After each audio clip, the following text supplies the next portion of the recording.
company called Carnelian Energy. We are a developer of power plants, and in this transaction, we are providing development support to NLS. Thank you. Did you say Canadian Energy? Carnelian Energy. Oh, okay. Thank you, sir, for coming. Phil? Yes, sir. Good afternoon, everybody. Thank you for coming. My name is Philip Muteri. I've been a financial consultant with NLS since the beginning of the project, and I'm very proud for what we have achieved so far and look forward to the rest of the journey. Thank you. All right. Thank you, Philip. Thank you. And finally, yes, sir. Good afternoon, everyone. Good afternoon. My name is Aaron Nakampa. I run the enterprise banking team at Stanbic Bank, and I would say we are Lydia's personal assistants and financial assistants on the project up to this stage, and we're very proud of the journey that this company has embarked on, and proud to be part of it. Thank you. All right, absolutely. I'll shoot directly and get into the questions. This project requires support, 400 million US dollars. I don't know where this question is going to go to and who will answer it. But my question is, given the President's vision for the tenfold growth, how does the government intend to classify this project that we have to make sure that we have fast-tracked fund, the money that we need, the 400 million US dollars? So, you guys are all experts. Please save us and unmute whoever it is. Tell us how can this be supported to make sure we get this money. Thank you. I can take the question. Okay. So, this project is bigger than just Lydia's dream, maybe that she started out when she was collecting rubbish in the buckets. It's now something that is nationwide. It is solving a problem for the country, and that's how it should be classified. Something as key national infrastructure. The same way you look at a dam, the same way you look at the refinery, this project should have that same kind of sight in the people's eyes. And when it comes then to clearing away, making the laws align, making it possible for this project to happen, it should have the same efficiency. I personally would like to commend the president. He's always moving fast, and I would also ask the people who are underneath in the government to replicate that same speed and urgency. Yeah, thank you. Okay, thank you. So what I'm hearing from you, in short, we have the president's backing. 100%. And because of that, we will get the funding. 100%, we will find the fund. Okay, any other person wants to throw some light on that, or is that sufficient? No, I think I'd like to just add something. I think that, so when you look at the electricity supply in Uganda has been a leader in reforms in that regard and has performed quite well over the last couple of years, over the last, about 15 years now. And I think that this provides another opportunity for Uganda as a market to lead, because the problem of waste management is, you already mentioned in one of the last sessions about what happened in Chitezi. And so I think it's important that there's an alignment between both public and private resources in making this happen. So I agree with what Philip has said, that this should be regarded as a key infrastructure project of national importance. Yeah. Wow. So yes, sir. maybe I'll just add a funding. So for a project of this magnitude to be considered bankable, the interplay with government, the role of government is so critical, because we still have an energy deficiency for where we want to go in terms of the industrialization agenda.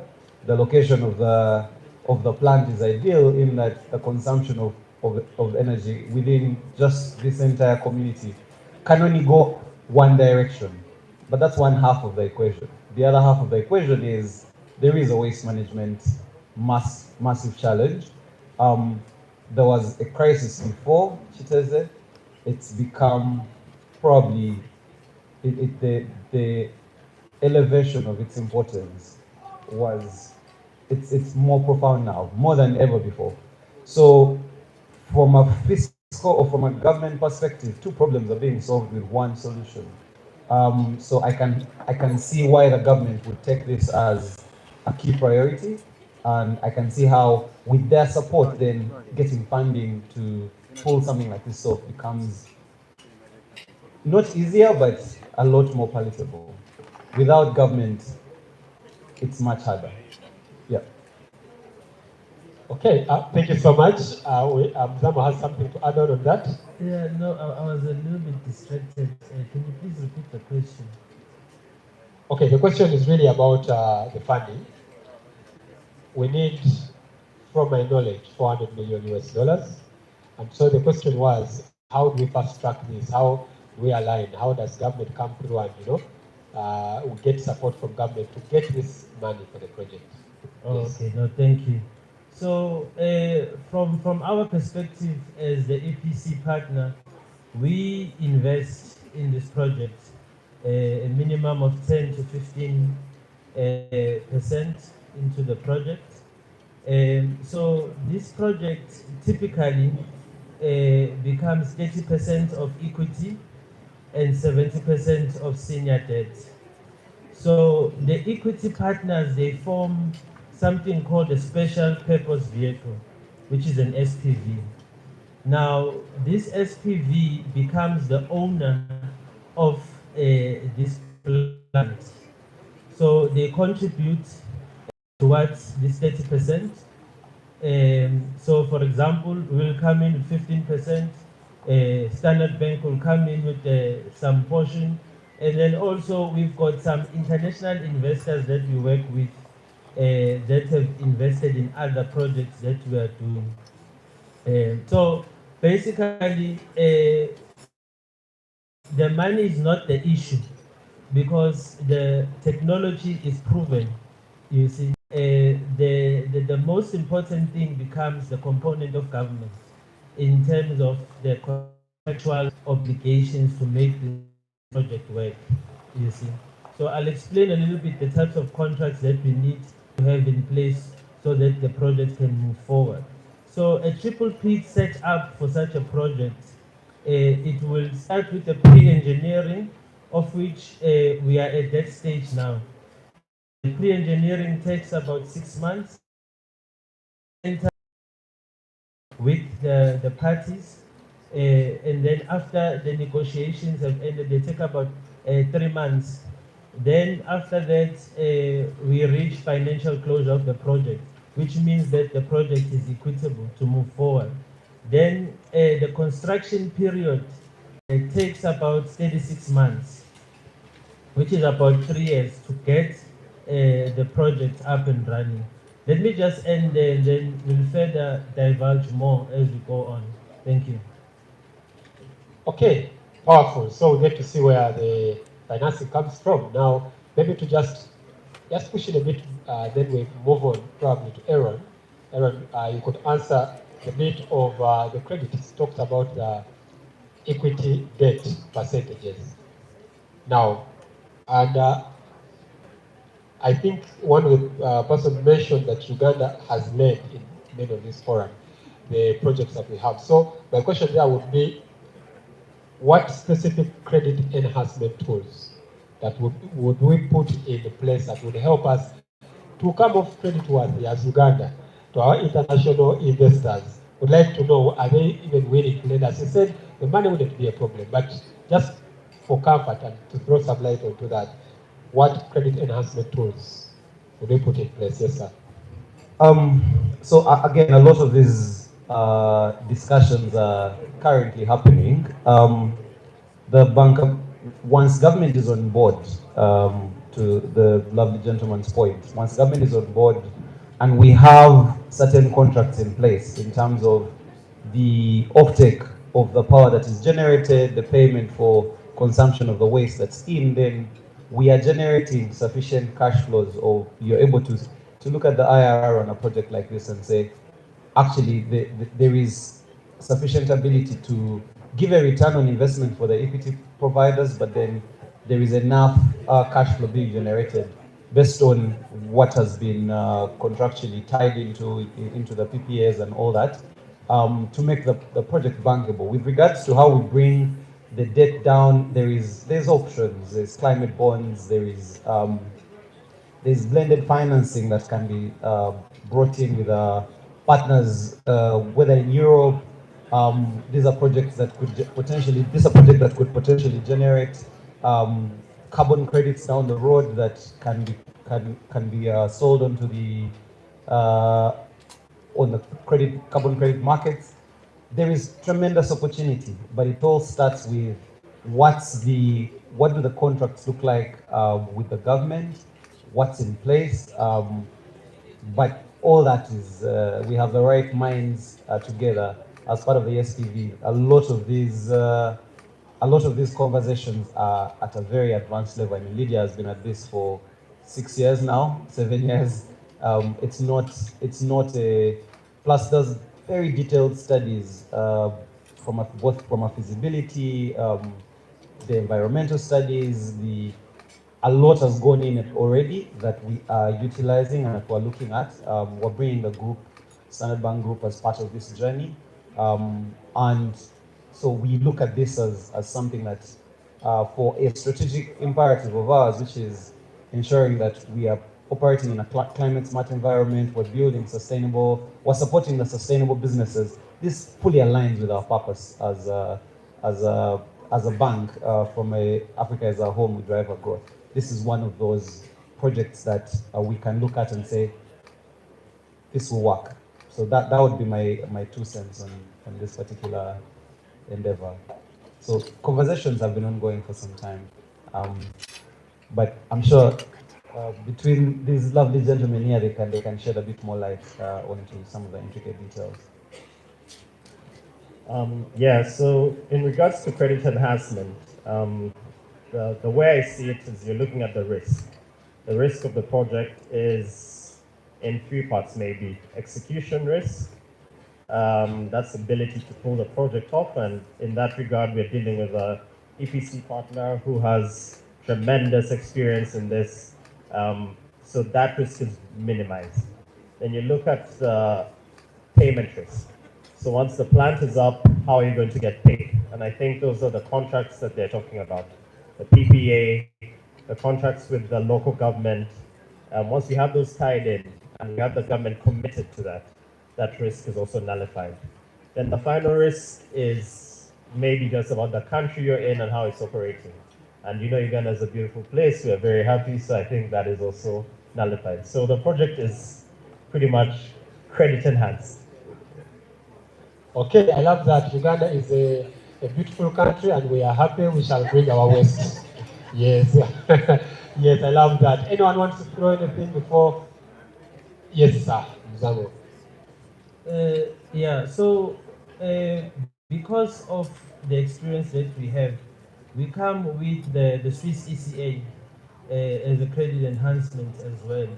But just to look at the contracts that form part of this project. So you've got the EPC contract, which is a turnkey contract, which is us in terms of construction, in terms of procurement, and etc., and engineering. So it must be a reputable company, of which we come with the reputation, you know, and we invest our own money. So that is a de-risking mechanism on its own.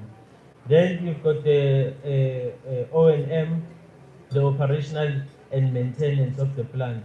Now, it will be bizarre if we just build a plant and not be part of the O&M, because we know how the technology works, because we own the technology. As we alluded to skills transfer in the country, so we'll stay and do the operational and maintenance of the plant, so that we don't have a situation like Ethiopia, you know, whereby the plant is not operational at optimum level. So we stay, we do the O&M, but we use the locals, we train them, as I alluded earlier on. Then you've got the waste delivery contract.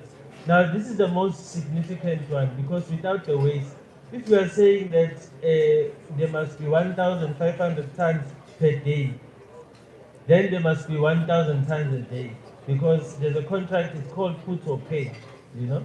So either you put the waste, if you don't put the waste, then you have to pay for the waste. So that money has to come from somewhere because remember, in the context of Africa, we do not have the financial capability to fund this project ourselves. So when we form this special purpose vehicle and this senior debt, it comes from an institution coming from outside of Uganda, but they want their money back, you see.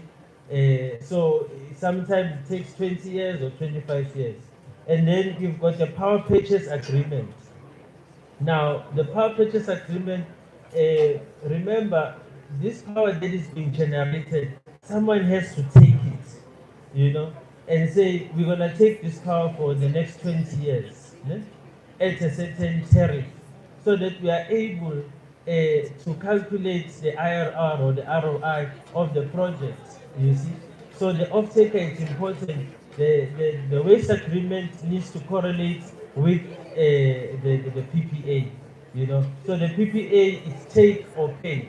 So if no one is taking the electricity, then they have to pay for that electricity not being taken, you see.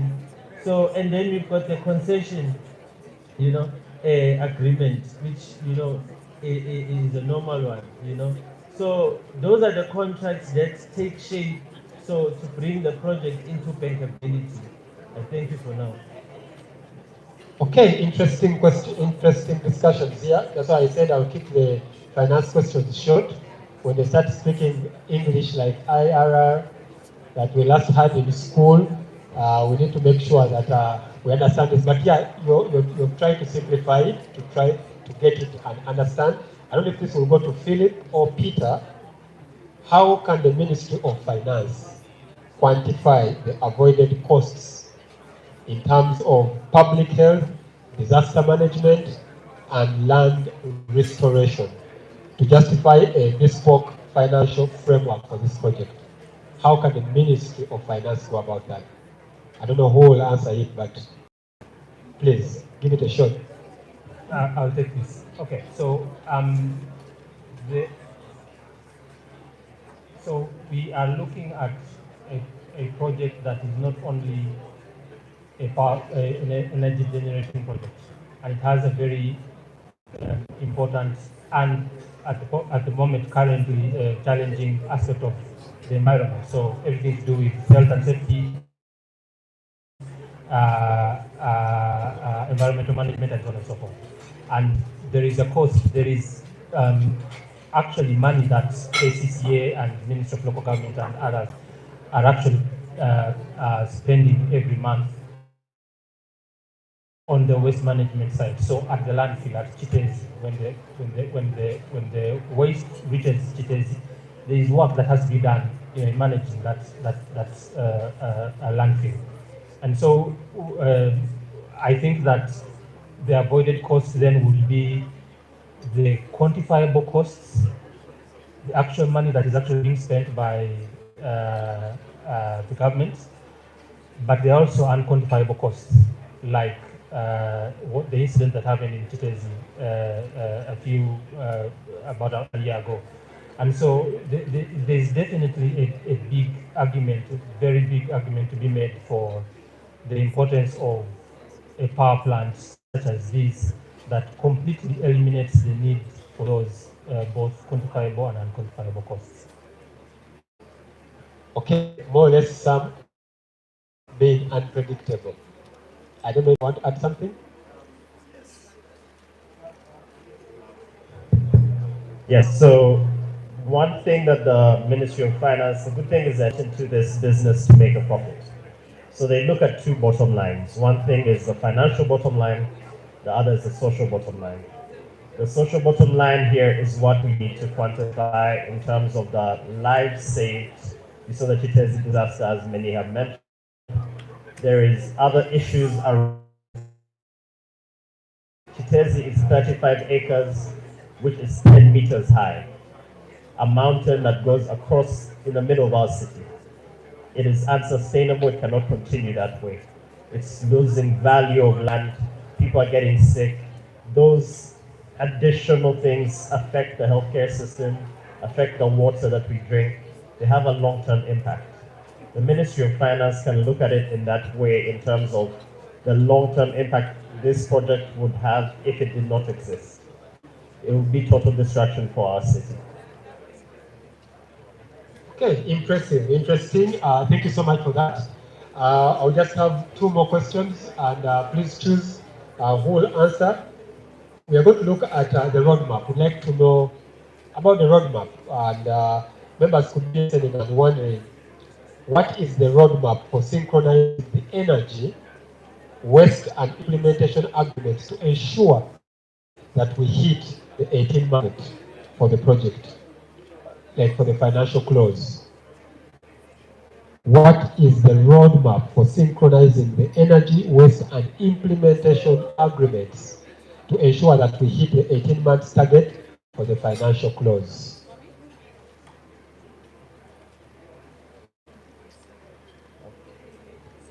So I'll do the first. I think an important part of a very important aspect of what the roadmap is going to include is everything around the framework around the waste supply agreements and the waste collection. So I think that is going to be very, probably item number one on the agenda, and so that I think will require quite a bit of stakeholder engagement with KCCA. I believe KCCA is under the jurisdiction of Ministry of Local Government, and so at the ministerial level between let's say Ministry of Local Government and Ministry of Finance, I think there will be a need for that interministerial work if you're looking at it from the avoided cost argument. Framework around the waste, the bankability of the waste supply agreement, that's going to be key.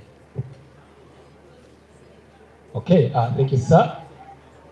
Anyone like to add on to that? Yes, Zamo, I see you're ready. No, Peter has covered. I think such a gathering of different stakeholders and the buy-in, at different levels, whether it's national, provincial, and local government, makes such a project work. So he summed it up nicely. Thank you. Okay, thank you so much. You'd like to add on, or?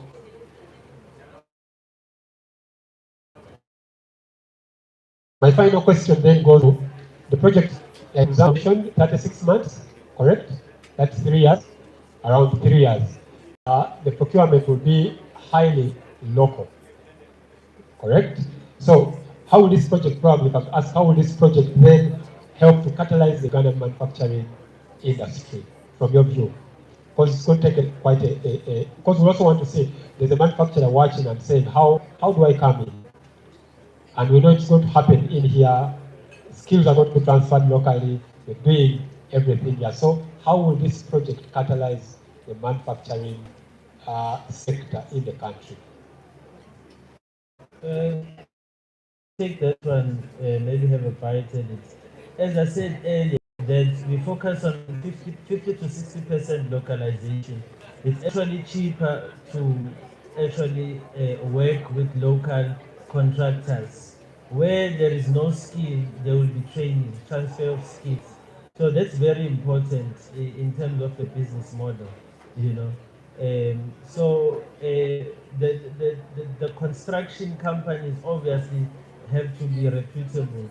So within the pre-engineering phase, which is the 6 months, we will identify, we will have engineers coming in from Switzerland, will be here identifying industries that can do certain elements of the technology instead of us importing certain things. If there's a boiler maker here, who is able to produce a certain part.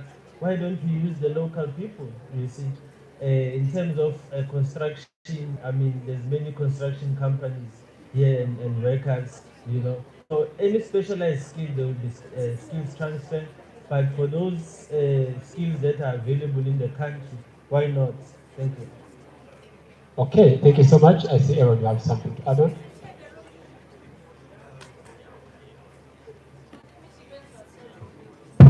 Yeah, maybe just a firm commitment from the bank is once the financing for this project has been secured and we have a clear roadmap on how that's going to play, it's very easy for us to then support the local players with the required financing packages that are tied to this particular project. So that's something we've done successfully within the oil and gas industry as an example, with the kind of very large scale contracts being given to local players by Total, Sinok, and the rest of the players in that industry. I mean, we're kind of getting contract values that they've never seen before as entities, and we've had to come in and provide that support. We see a similar model working for a project of this size, ensuring that once the local manufacturers and local suppliers have been identified, they've gone through the right level of training, they can then come to us and we can reduce on the headache for the SPV, but also provide them with the support, and that will then go for this project and beyond. So it works for the local players long term. It's a model that we've tried and tested and has worked quite well. So that's a firm commitment from the bank, from ourselves, that we'll be there to support the local players who are tied to the contract, coming to this space for the past 4 years and beyond, because they'll need to subcontract a lot of companies to source for waste. We'll be there as well along every step of the way. A round of applause to that, ladies and gentlemen. That is quite a good assurance to the local manufacturers, which is a good thing. Thank you so much. I would like to open up the session for any questions that the members would have. Okay, I'll ask kindly Ms. Dedan. We have a question here. Any other one hand? I see one hand here. In terms of financing, yes, the microphone is coming. In terms of financing, in anything you'd like to know in that line of the project, financing, the money coming in, what would you like the panel to address before they go? Yes, sir. Okay, thank you very much, Sir Jose. Always glad to cross paths with you. So I would like to commend the panel for the thorough explanations they've given, and then also applaud on the local aspect that most procurements will be low. But I think I have one question that could probably interlink in one of the submissions. Sir Jose, the first question I have for the panel, and this could be answered by anyone, is concerning the tariff. Because we realize government's priority, and when you look at the energy policy of 2023, we are looking at reducing the tariff. So as we are having these models for this specific power plant being designed, are we making sure that we are not going to cause an effect on the tariff that is detrimental to the government's objectives? So is the model tariff neutral? That's simply my question. Is it tariff neutral? And then probably this also would interlink into the take or pay PPA that the EPC alluded to, because we understand we're at a situation where the country is actually generating more than it consumes. So how are you driving government towards that incentive of either taking your power or paying, yet we know that the country is now is generating much more than it is consuming? Thank you very much. Very powerful questions there, one on tariff, one on production. Any other question that you would like to ask before? Okay, please, over to you, panelists. Tariff. Neutral. Are we going to say a tariff increment, which is what we're trying to do? And also, we are currently producing more than we are consuming. What are your strategies in making sure that the power is consumed. Yes, sir. I think I could answer that. The current tariff that is proposed is in line with the current tariffs that are going on in the government, with the government that they have proposed. However,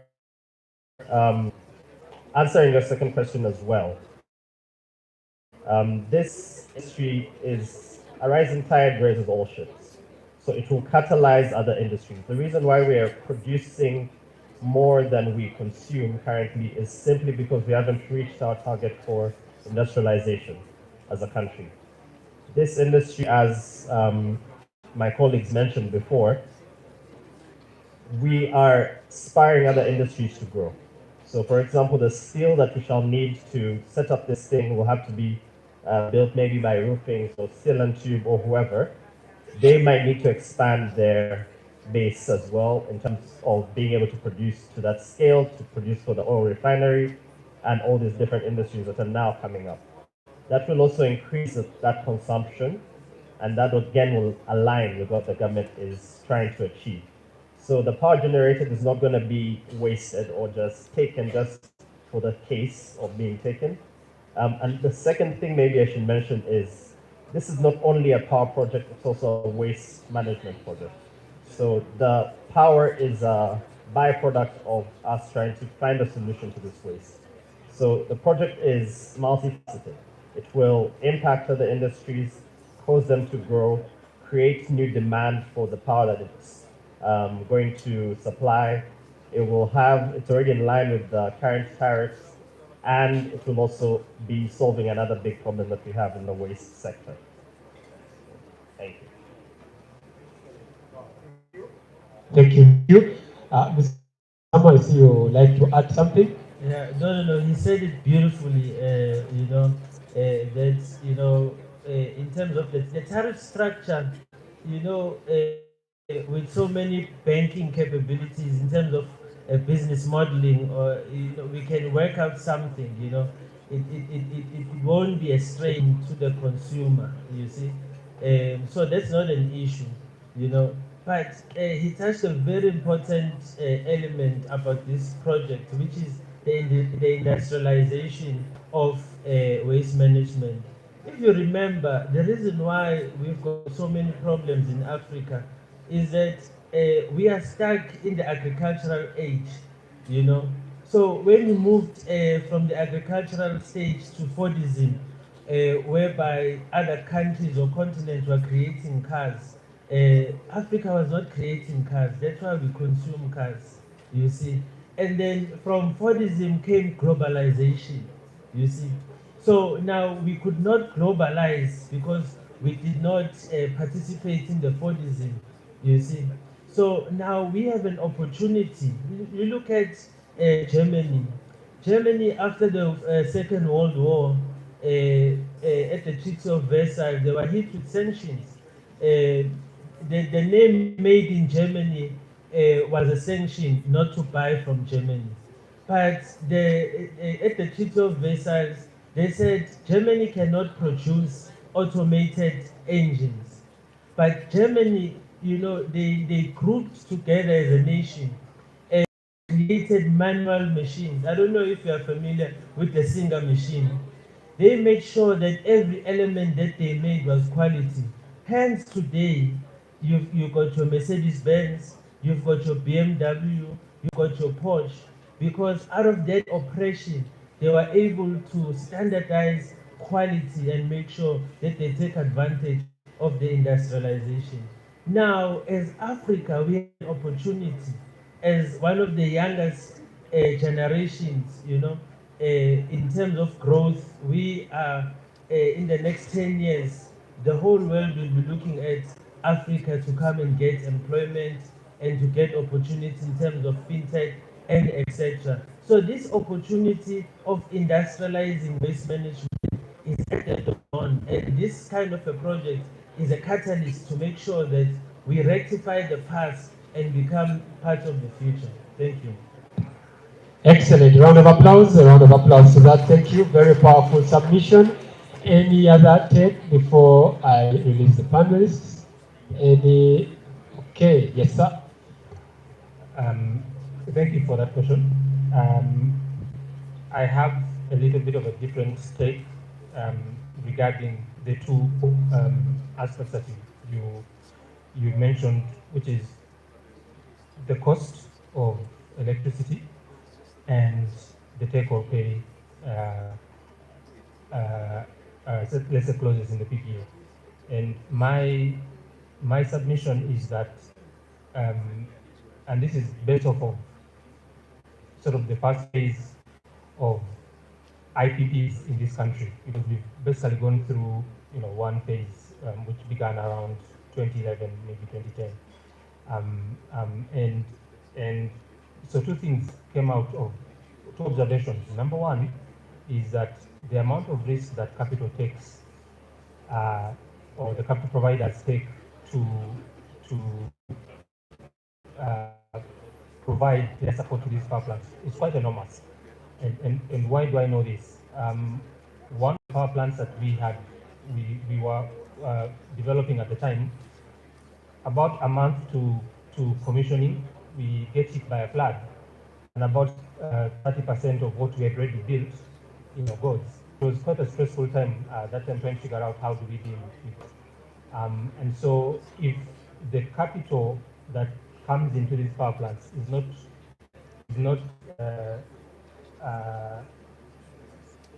what's the word? Is not, if the return is not commensurate to the risk, then we'll have a problem in terms of actually attracting capital into this sector. That's number one. Number two, power plants by their very nature are completely front-loaded. So you get 400 million for this power plant, you get all of it in its entirety and put it in the power plant at the beginning, and then you're expected to get your return over the next 20-25 years. And so certainty of payment is key, because if something, so your return is spread out over the next 20 years. If an event happens in year 10 or year 15, then your return is curtailed. So I understand the where this country is coming from as regards looking for tariff neutral arrangements and arrangements which are not take or pay. However, it makes the financing of these projects quite difficult. And these projects, for example, you can see already, even forgetting anything to do with hydro or solar, this one, the mechanics, the complexity is quite elevated, 2 or 3 times beyond what you find in a normal hydro or solar. So that might take a bit contrarian. I know probably not what many people would have loved to hear, but it's just reflects the reality of what it means to develop and access power plants. Thank you. Excellent, excellent. Round of applause, ladies and gentlemen. To our panelists, thank you so much. It's been insightful. My take home, the project is backed up by the president, and it's bankable. We shall get the money.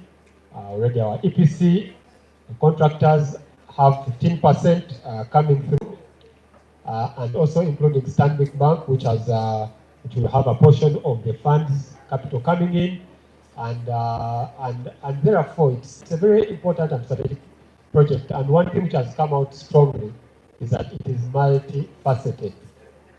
We are industrializing waste.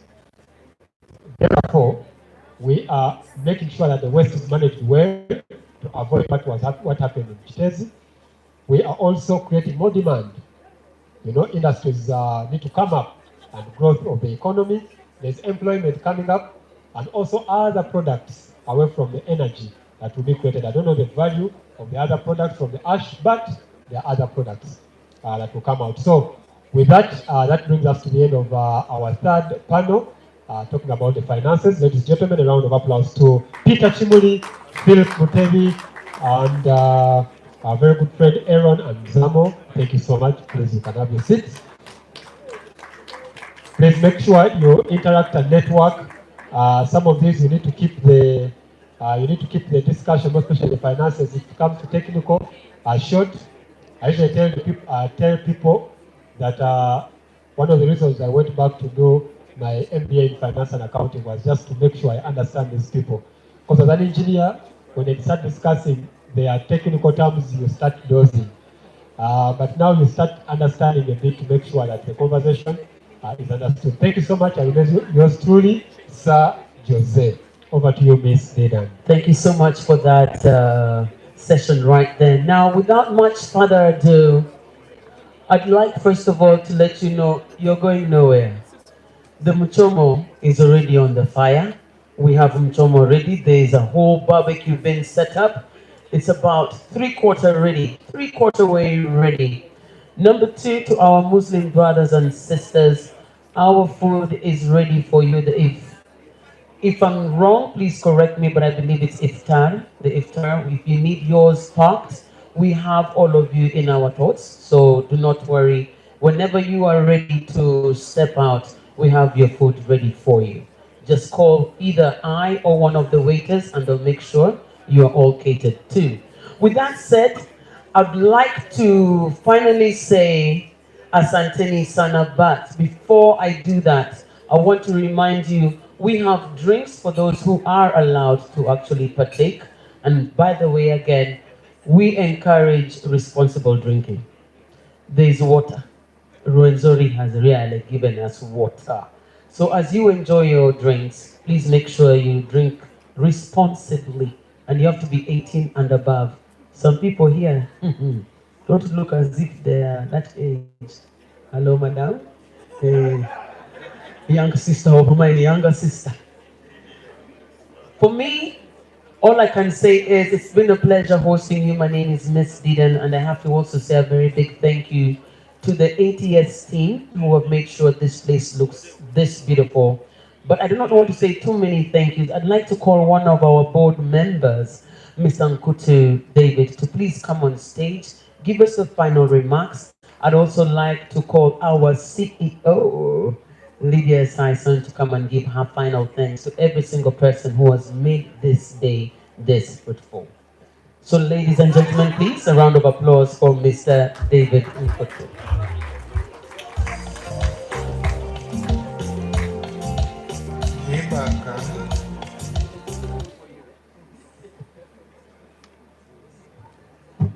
Ladies and gentlemen, it's such a wonderful evening that we can see all of you delighted here after such a great day, whereby God graced us with rain.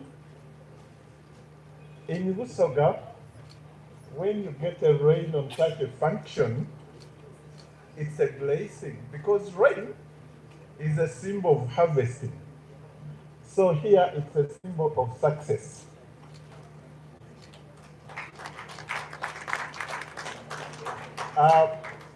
First of all, we must appreciate the president who has managed to be here through the Honorable State Minister for Energy. You know, it's such a grace that this function has been such a great success. Lydia, thank you for your dream that you started way back when I met you in 2009, when you are beginning to look at biomedical waste. And you started the small incinerator in Chitagova that moved to Nakasajja, and what is translating into this magnificent dream. Ladies and gentlemen, I don't know the words that I can use. Thank all of you stakeholders, because without you, without your presence, without the interaction that you've had at various stages with Lydia, we would not be here. One of the key persons that I want to extend the gratitude is the Honorable Minister Raphael Magezi, the Minister for Local Government. He was personally here. He was the first Honorable to step on this ground when it was opened. And when he reached here, he said, "This is magnificent. My dream has become true." That was his dream. Those were his words. He said, while he's been here, he needs Lydia to go to his office. We actually went to his office and he kept us there for 4 hours. He said, "No, this project, it's covering my dream." You know, the local government is in the final stages of the policy on waste management. And he says this one builds into that policy and it will make it stronger. And it actually, our discussion opened up more discussions in the policy because there are many elements that were lagging behind, that were left out. The discussions that we've had here, they are national now, and they are wide, and they are going to feed into the policy again. So, like the discussants here, the panel states, this is hitting or achieving two goals: the energy and the waste management. A round of applause for Lydia. You know, a lot of intelligence in a small body. Sometimes you look at people's size and you say, maybe they're small, but you see the lady in her with a very big brain. Lydia, thank you so much. Well, I just want to thank all of you. I don't want to say all the words. I want to leave some words for you people to imagine. Probably if I extended, what would I say? Thank you so much, everybody. You are such wonderful people. Very great audience. Thank you. Thank you, Lydia. Thank you so much to Mr. David Mkutu. And now I'd like to ask our CEO to give her thanks before I open the floor to pure enjoyment. Good afternoon, everyone. I do not know where to start from, thanking each one of you one by one. I have a legal background. That means I can talk for a living. But before I proceed, I would like to call Brian Kisita from AF Mpanga to stand here with me.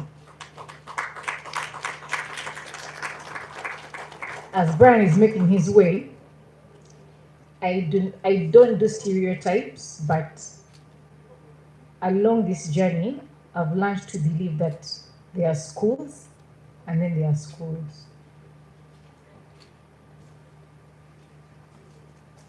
This is Brian. The only reason we're here is because I'm such a persistent person.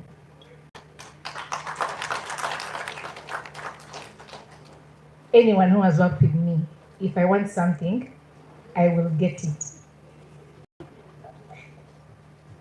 I felt like giving up on this journey, not once, not twice, not thrice. With our governments and everything, you hit this office and someone replies and says, don't waste your time. You are a black person. Only Bazungu do this in this country. Not one office, not two. But because I'm a persistent person, all my siblings know that. I would get tired along the journey. He would call me because he reviews almost all our documents. Oh, for the record, I hear he's Abudonian. I am surrounded by many of them. And I got to a point and I was like, you know what, let me allow. Budo has clever people. I did not go to Budo, but I allowed. I will not begin mentioning some Budonians who I have disturbed. Aaron Akampa. He is a manager, but I forcefully told he's my RM in Stanbic Bank. I can call Aaron anytime. I will begin crying out somersault, and Aaron will say, Lydia, I'm tired, but he never gives up. He gives me a solution. I met Aaron at a time when I didn't think we were going to go ahead with this project, because I didn't think, I don't have the money. All my savings are gone, and I'm like, I can't waste this. I put this money and I can't. I met Aaron one afternoon in a meeting. You know how you talk to someone in a meeting and then you first lie and they catch you. Then I told him, Aaron, I have lied, now what do we do? He had no choice. Aaron unlocked this project. Without a choice, Aaron made sure Stanbic Bank doesn't fund feasibility. Actually, banks don't fund feasibility studies. Everyone kept on telling me, but you're getting a loan for feasibility. I said, I think so. The biggest risk taker is me in my body. My family can actually attest to that. Each one of you here, I've called them for money. Richard, Henry Njuba, Brenda, Christine, John Luganda, I've called all of them. At one point I said, I think everyone is going to think, Unomwana Asaliza.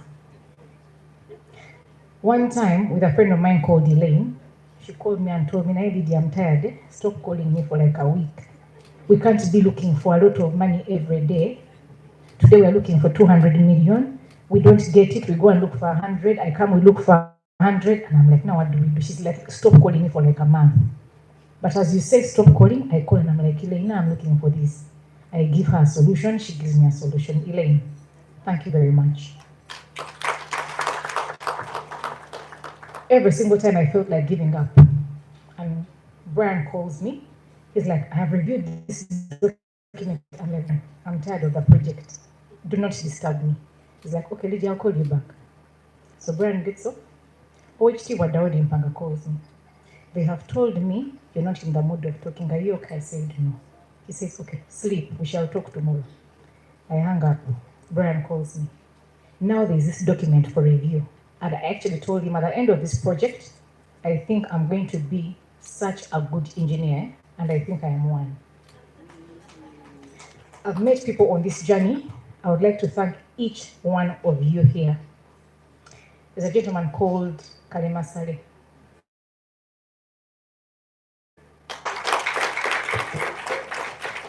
Saleh, please stand up. When government of Uganda decided to buy for us land, where we are seated right now, I walked into Namangwe, and he was the biggest landlord. I walked into a meeting, I told him I want land with no money.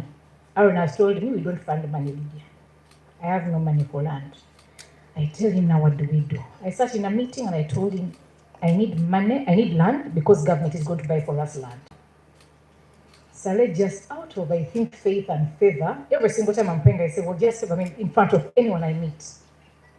Saleh said, I will get you land. We had left a very bad site and were in the middle of studies. It was a swamp. I meet Saleh, he had dry land. I told him, he's like, I'll give you the land. I'll write to government and say, you can use the land, and this is it. It's another story. Dennis Lugolobi will tell me, because I was looking for money from Stanbic. I think I had anxiety and panic attacks for close to 3 months. I would call Saleh in the middle of the night. He's sleeping with his wife. Tell him, Saleh, now what do we do? Says, Lydia, see money, Asha will sign. It's a long story for another day. Haji, assalamu alaikum. Saleh has loved me like his own. We are on this